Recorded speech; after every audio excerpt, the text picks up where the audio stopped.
can do in New York. That's what I think, okay? You got to understand. I know you mentioned Brian Flores earlier. The guy got a 5-year contract for this team to be bad. You think he'd be dumb enough to leave New England without any kind of job security, knowing that the owner is on board, that this team is going to be bad for a while? Think about it, Rudy. Flores isn't going anywhere, okay? He's not like Cam Cameron, who got bounced after a 1-15 season. Different story here, okay? They are prepared to lose, and they are prepared to lose a lot, okay? And Brian Flores isn't going anywhere. Stockpile the draft choices, you better cash in on them. But I know you seem to be very critical of Adam Gase. I'm not quite ready to go there yet. He does know how to develop quarterbacks, and I think they give him a little bit of time, he'll be able to see the Darnold thing through. But I'm not ready to get on Adam Gase's case just yet. I'm really not. Other coaches, now that we're talking about it, Rudy, let's go over some of the potential coaches that you mentioned earlier in the podcast, and let's go ahead and weigh in on those. Go ahead, name me some, and we can both go back and forth. Well, I think the most disappointing coach in the NFL right now, anyway, and I've said it earlier in the podcast. You guys can follow us at Take No Punches. Is really Dan. It's either Dan Quinn or Ron Rivera. It's going to be a coin toss, but I really think it's more of Dan Quinn, and there's a lot of reasons why. Okay. So, well, you know what? I've heard that before, Rudy, that a lot of people are definitely hard on Quinn. His record speaks for itself. Ron Rivera, here's the thing that can save him, Rudy, okay?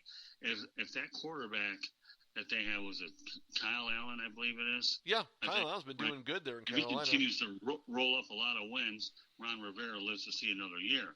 Dan Quinn doesn't have that option. You know why? He's got Matt Ryan. He's got Julio Jones back there, just to name a couple. Where Dan Quinn's biggest downfall has been the inability to find a good offensive coordinator ever since Kyle Shanahan left. And when you're not able to maximize premium talent, you've got some big problems. You really do. And I think that, without a doubt, Quinn will be gone. And that's not a matter of if, it's a matter of when. Sure. No, I definitely agree with you. And you mentioned Kyle Allen, who's been balling out. And, of course, I had a conversation on Twitter like I usually do. But I'm always suspect of what Ron Rivera and who he wants to name as his starting quarterback. It's relatively obvious who your starting quarterback is. It shouldn't even be a question. It shouldn't be asked. It's already presumed. It's Kyle Allen. He keeps winning. He's the guy under center. And you want to talk about a bust? Cam Newton is a bust. He's the third bust player on this in the NFL, and I think he ranks right up there with guys like Marcus Mariota. Would you really classify Cam Newton as a bust? Absolutely, from a lot of different mental standpoints. He knew he had an injury, yet he did absolutely nothing to convey that injury to Ron Rivera or the coaching staff. He hid it. He hit it. That shows immaturity. That shows indecisiveness, because obviously and clearly your actions on the football field indicate whether or not your team wins or loses on the offensive side of the ball with every snap. How can you go through and play an entire game after game after game, being the guy that you're supposed to be, yet he's not the player that he should be from a maturity standpoint and from, you know what, Coach, I just can't do it today. Can we put Kyle in? That should have been the reality check by Ron Rivera to say, you know what, something's really going on here. He's not playing well, not stepping into his throws. And what happens? He exits the game. Enter Kyle Allen, who's been winning it for them with Christian McCaffrey. There's no way that Cam Newton is not a bust, even at this point in the season. Okay, but let me go over a couple of things here. Number one, from an overall standpoint, I disagree with you. I don't think he's a bust. Okay, you're talking mental standpoint. I get it. There are some breakdowns in judgment. I give you that.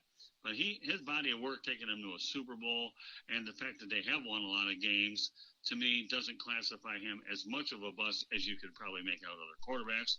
That's number one. Number two, when you look at Newton, okay, you know, he is a guy who's been beat up a lot because he's a very mobile quarterback and he's getting hammered, okay, at a position where you're dealing with more drop passers, you know, so his style of play. Now, mentally, It depends on what you define the word bust. I don't like the way the guy dresses at his press conference. If I want to go to a darn circus, I'll watch the Ringling Brothers and Barnum and Bailey circus and watch those clowns, okay? So his appearance stinks in that sense because you have to be professional, all right? Number two, you also have to understand this. Jerry Richardson has been your owner for a long time. David Tepper's the new guy in charge. So Ron Rivera knows that there's a new man signing the paychecks, okay? So therefore, how this situation is judged is how it's judged. We're also talking about a guy that's earning $21 million a year versus a guy who's on his rookie contract. That might open up some jingle bells here to be able to spend that money wisely somewhere else. So I guess my question to you or comment is, how do you classify bust in terms of overall body of work? I'm not going there with Cam Newton. Are you talking about a mature bust? You might be able to make a case there, and I've seen that many times throughout the years, Rudy. I really have.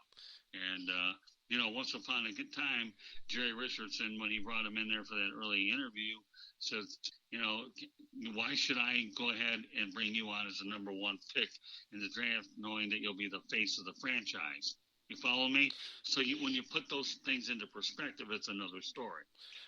Well, I mean, look, the bottom line of Cam Newton is yes, his dress etiquette and things of that nature has absolutely nothing to do with his performance on the football field. Those two are like church and state. They shouldn't be connected. They should be separated. Got to keep it separated. That's exactly what he has done. The problem with this whole scenario is that everybody wants to give Cam Newton all these props and, at least he was able to admit it to his coach that he was injured, and that's great and wonderful. I'm not taking his MVP away. I'm not taking his Super Bowl appearance away, but there's no body of work since then that would indicate to me that he's ready to lead this team when you do nothing but try to mask an injury that can prove, other than Kyle Allen entering the game, creating wins for this team that otherwise would not have been had Cam Newton been the starting guy under center. So there's no way to predict whether or not this is the season for Kyle Allen to finally get a decent contract, probably making $500K, just like Delvin Hodges for the Steelers is,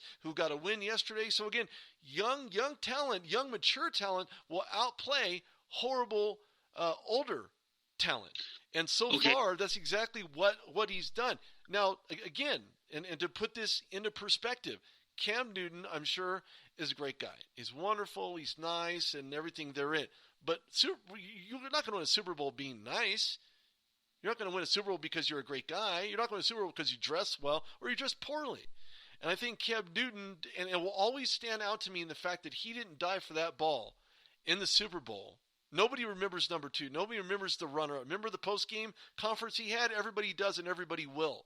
Forever. Remember that. And since then, the maturity level and him being an MVP, that needs to be reflected in his actions on the field as well as off the field. He's had no off-field issues, none that I can think of, but from an on-field standpoint, it's been an absolute train wreck with them since that Super Bowl appearance 3 years ago. Okay, so here's what we're going to do, Rudy. Okay, this is our first challenge here with the program. On all of our websites, your regular page, South Florida Tribune, as well as my personal page and the new one. I want to go out there and put there for all of our followers the question, is Cam Newton considered a bust? And you know what? You and I aren't going to decide it. Let our followers do it instead. Sure, please do. I'm good with that. Yeah, I know. Well, you're great when it comes to social media. I'm getting better, but not as good as you. But I will get better watching you over. So let's talk about some other jobs. I think that Doug Marrone is better get him to the playoffs or he's out the door. I believe that. So tell me some of the other ones. I believe that Quinn is a goner. It's not a matter of if, it's a matter of when. Flores, I say, is safe. And I still think Rivera's safe. So name me some other coaching ones that you think might be a point of interest later on. Well, to be honest with you, if the Steelers keep winning, you're not going to have that question. It's going to put that bed to rest, literally. Mike Zimmer, I think that win yesterday with Stephon Diggs and Kirk Cousins finally digging himself out of the grave he otherwise had been in from a passing standpoint, really making that count. And of course, haven't really appeared in a whole lot of primetime games, at least so far in the season, going on to Week 7. But I think that if Mike Zimmer keeps losing, and this is the final year of his contract, by the way, right, he's not going to be there. He's not going to be there at all in the following season. So right now, he is still on the hot seat despite the win yesterday because of all the inconsistencies offensively that the Vikings continue to, I guess, try to iron out or hash out. We're not talking Aaron Rodgers here for Monday Night Football. We're not talking about guys that he knows he can get the balls. We're not talking about a Hall of Fame quarterback. The only way Kirk Cousins will be considered Hall of Fame is if he gets to the Super Bowl and wins it. Outside of that, I think it's just a big farce for people to believe that Mike Zimmer, who, if he continues this up and down roller coaster, that he will find himself on the hot seat sooner than later. But to me, he's on it right now. Well, you know what? Okay. I'll give you that one. I think that now that he's in the final year of his contract with Ziggy Wolf and the owning the team, that I can see them making a change. Mike Tomlin's not going nowhere. I'll go back to what you said earlier, and now I'll reiterate on it, okay? They only had 3 coaches, and 3 coaches equals stability. No, folks, this is not an algebra equation. This is not applied geometry. This is in general math. But I can tell you right now, on my hand, I can put 1, 2, 3 fingers out there. And when you talk about the Steelers coaching situation, I definitely feel that Tomlin's safe. The Dallas Cowboys situation always does seem to intrigue me a little bit. With Jason Garrett, I call him the Jerry Jones puppet, because I don't think that anybody with a strong personality that would have the belief system would even take that job, knowing that Jerry's out there watching every move he can, micromanaging you to death. I've met Jerry Jones before. I really like him. I'll never forget the time my conversation with him occurred in Arizona when the Cowboys took on the Cardinals, and the Hunt family wanted to take the Thanksgiving game away from the Lions. And I asked Jerry about it. He said, they're not taking that game away from the Lions. The Lions and us were the only ones that wanted to go ahead and host it in the first place. And now this guy thinks he's going to do it, and he went to bat for the Lions, okay, to keep the game. As a result, their compromise turned out there were 3 games, so Kansas City got their 1 game anyways. But the point is who would you bring in, okay, to Dallas if Garrett goes? You know, I'll be honest with you. I know the name Eric Bieniemy seems to be kind of swirling around as the quarterback whisperer for Patrick Mahomes. Has been doing it consistently there in Kansas City, and of course he's a former player in the NFL. So if there's a player's coach, if there's a guy who can get this done, who could turn quarterbacks around and give Dak Prescott what he so needs, he's like dead last in the NFL from a pay standpoint.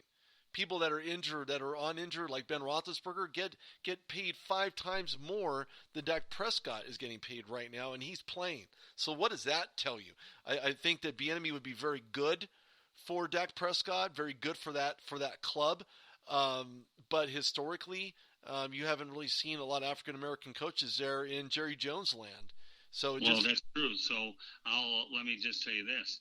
Eric Bieniemy will get one of those head coaching jobs this year. I don't see it. And Dallas, I think if we're going to throw out a young name in Dallas, if they decide to move on from Garrett, Kellen Moore's name is going to be a name that's brought up throughout the NFL coaching carousel later on. You just wait and see.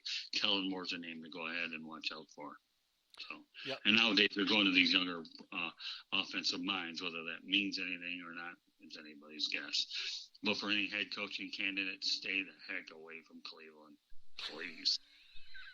I think coaches are getting the memo right now because it's a complete coaching dumpster fire, and I could just picture this. All these ex-coaches are sitting around mostly marshmallows around this dumpster fire that ownership has created. And they're all sitting there eating their wonderful s'mores. And of course, this time of year, at least here in Denver, they're going to warm up their hands over that Jerry Jones. Over that tank and that fire that's been set there in Cleveland for quite some time. Quite some time, you think? All right, go figure. Yeah, I don't know. I'm just appalled by the fact that they got as many national appearances this year, but I guarantee that'll be next to nothing with the dysfunction that's going on there. And I think the Lions can use tonight's game as a way to earn respect on a national basis, to get more, but really it doesn't make any difference. It doesn't matter.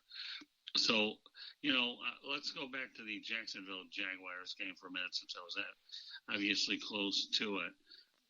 I was really impressed with the fact that Leonard Fournette continues to work as hard as he can, both in not only the rushing game, but as well as the passing attack. And another thing that stood out in that game yesterday was, even though Gardner Minshew II didn't have as good a game, teams are